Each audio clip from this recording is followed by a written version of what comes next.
perbaiki. Boleh sebut satu, boleh dua, boleh tiga, boleh lima, boleh tidak sama sekali. Apa yang harus kita perbaiki? Contoh misalnya yang harus kita perbaiki, tak ajahi manahuni moro kedua eka bulu aus. Nah, ada mulu ihalian dari dia baru. Ada yang masuk sana nih ihal aus supaya semangat, ya kan? Apa?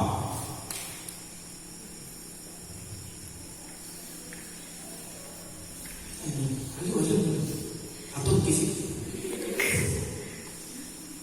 Apa yang harus kita perbaiki teman-teman dalam komunitas OMK kita supaya kita semua semakin berkualitas dan semakin berani untuk bersaksi.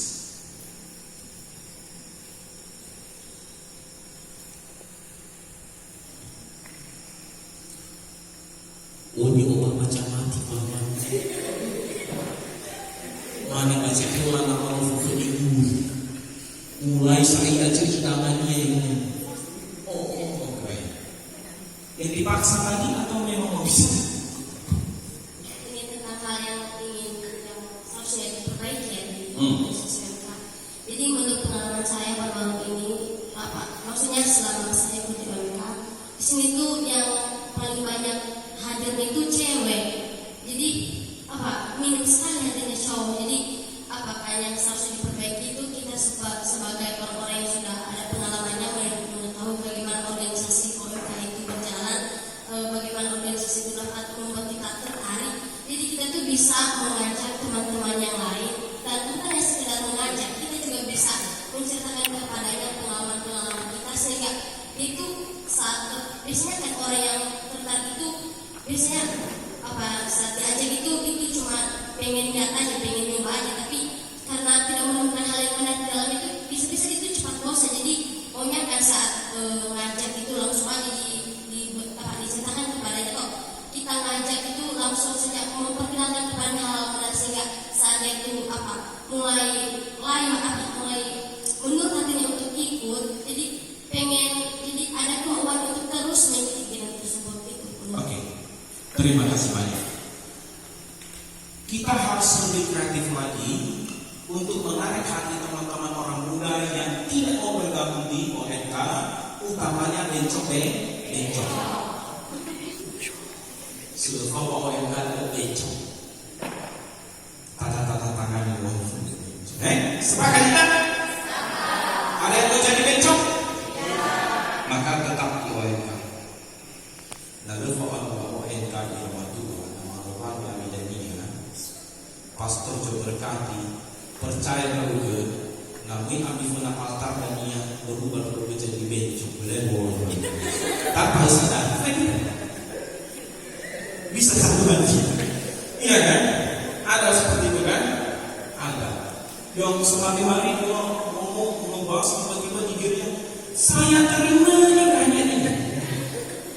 Karena gak mau ikut di OMK. Apa yang harus kita perbaiki?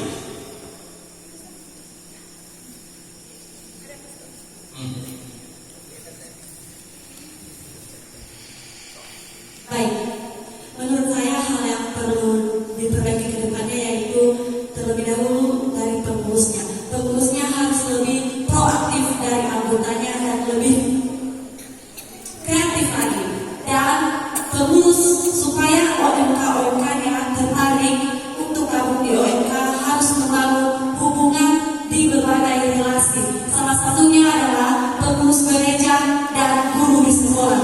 Ketika sudah ada relasi di situ terikat, maka dipastikan anak-anak OMK yang berada di sekolah akan terjun kembali lagi di lingkungan OMK gereja masing-masing. Demikian Pastor. Oke. Terima kasih banyak tepuk tangan untuk semua. Saya akan menggunakan waktu ini kurang lebih 5 menit, kalau lebih tidak apa-apa karena ini wilayah saya malam ini jadi suka-suka saya. Mohon seksi liturgi untuk bersiap-siap juga adorasi kita supaya disiapkan lilin besar di sekitar altar ini diambil di sakristi. Terima kasih banyak teman-teman seri yang telah kami kemukakan tentang dinamika yang kami alami selama ini di komunitas orang muda Katolik. Hal pertama yang harus kita ingat bahwa komunitas orang muda Katolik itu bukanlah satu komunitas yang sempurna. Karena orang-orang yang bergabung di dalamnya bukan manusia-manusia yang sempurna. Ibarat jari 6. Hah? 5 ini kan panjang berbeda ya. Tidak sama, tapi ketika mereka menyatu bisa dikirim ke Gaza untuk berperang. Maka tidak heran memang kalau di dalam komunitas orang muda Katolik itu selalu ada konflik, masalah-masalah yang kita hadapi. Well, no problem. Karena melalui OMK itu sendiri, sebenarnya Tuhan memanggil kita untuk belajar tentang kebijaksanaan. You bayangkan teman-teman, Tuhan itu maha berbelas kasih. Kamu kan ada dosa? Ada kan? Ada dosa kan? Ada kan? Ada dosa kan? Tapi Tuhan itu tak menghukum. Yang panggil terus kita dan jadikan kita terus salah satu melalui perjumpaan dengan teman-teman orang muda di OMK.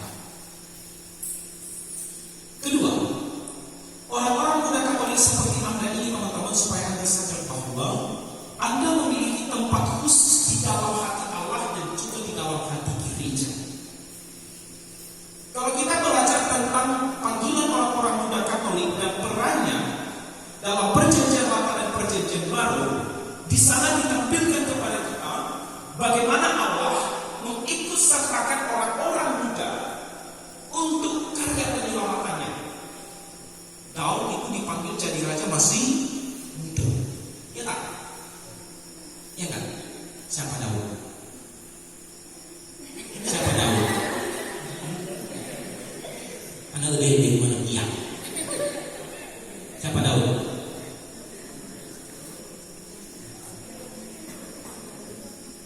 Daud itu raja kedua Israel. Benar kan? Siapa raja pertama Israel? Dan Daud yang kedua. Yang pertama siapa?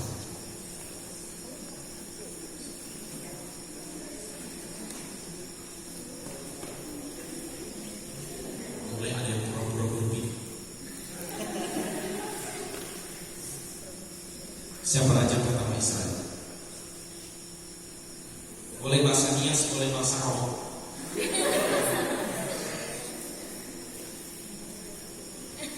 Siapa?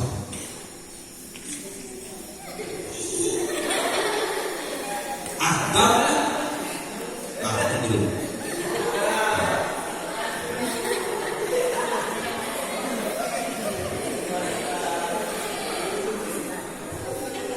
Tegak.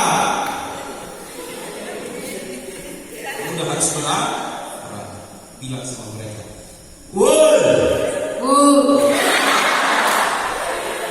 Supaya kalian tahu, raja pertama Israel itu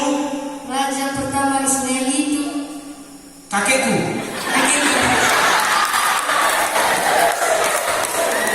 Salah coy. Yang benar adalah Raja Saul.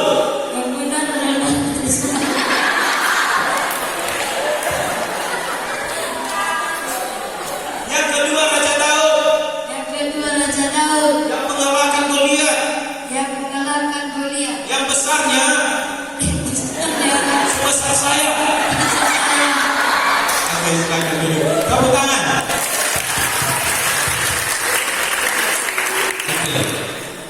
Dan lebih-lebih teman-teman, dalam perjanjian baru Allah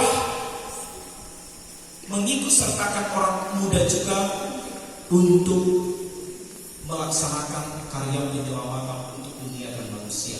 Contoh paling utama adalah ketika dia memanggil Bunda Maria menjadi ibu Yesus putra. Bunda Maria itu waktu itu masih sangat muda, disebut sebagai wanita darah, muda banget. Dan terlebih-lebih Yesus sendiri oleh Paus Fransiskus pastikan dalam satu dokumen yang berbicara khusus tentang orang muda, Christus Vivit namanya, dikatakan bahwa Yesus itu adalah interpresentasi dari kemudaan. Ya. Dan segala sesuatu yang disentuh oleh Yesus menjadi mudah. Bayangkan. Jadi kalau teman-teman ini semua aktif di dalam OMK, artinya Anda berjalan bersama dengan Yesus. Dan semua yang Anda sentuh itu menjadi mudah. Kalau ada kakek di rumah, nenekmu sudah tua, keribut, pulang dari sini, sentuh dia. Sentuh. Tunggu 1 menit, kita farid kamu.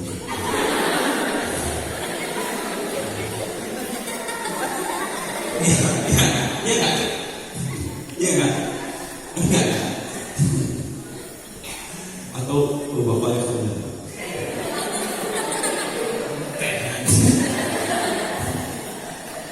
Buktikan besok. Saya tidak tanggung jawab. Dan gereja juga teman-teman, gereja kita itu dari Vatikan Roma sampai kita ini mengatakan bahwa orang muda Katolik itu punya peran yang sangat penting.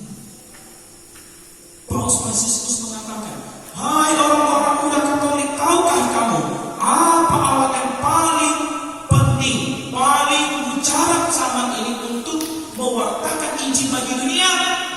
Apa?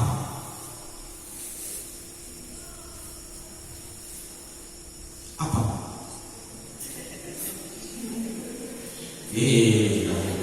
Calon pastor. Ya, calon pastor.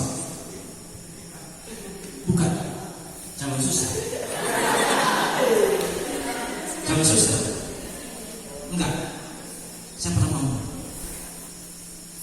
Alias Silvinus, dia sudah makan tadi. Makan apa?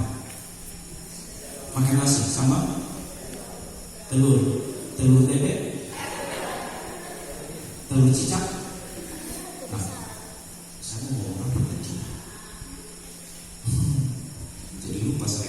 Nah, so teman-teman yang terkasih, gereja mengatakan bahwa orang muda itu alat yang paling mujarab untuk mewartakan Injil bagi dunia.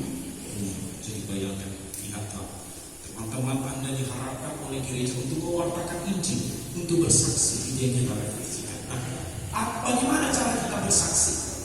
Bagaimana cara kita bersaksi? Apakah kamu turun ke jalan-jalan? Woi, Falani, ini daerah ini. Doa hata menuju dulu, Pak. Oh, berat. Imane dalam ini belani, yang agak boleh horus sesungguhnya uang.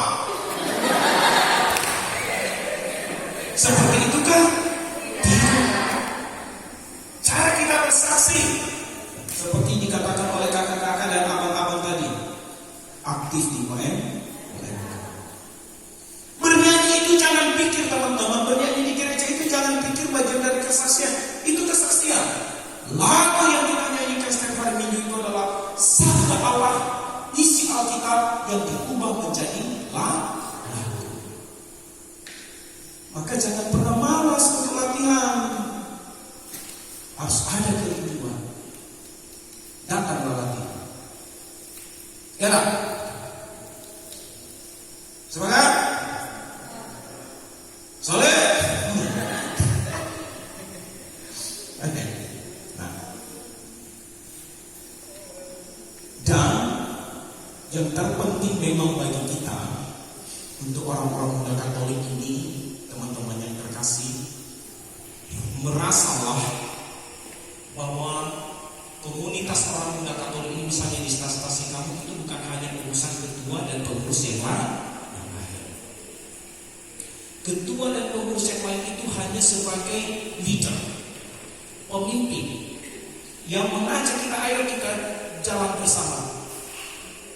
Artinya kita semua memilih OMK ini, maka jangan pernah pelit untuk memberi ide, jangan pernah pelit untuk bekerja, jangan pernah pelit untuk memberi waktu demi pengembangan orang muda Katolik. Keuntungannya bukan untuk stasi, keuntungannya bukan untuk ketua OMK, keuntungannya bukan untuk pastor, keuntungannya keuntungannya adalah untukku sendiri. Itu yang pertama, seperti kata kita ketika TC, ketika meditasi, ketika mengikuti mawar cahaya, hatinya, rohnya, spiritualnya diisi oleh Allah. Amin. Itu hanya batu saya pastor, full dark. Ngomong batu saya.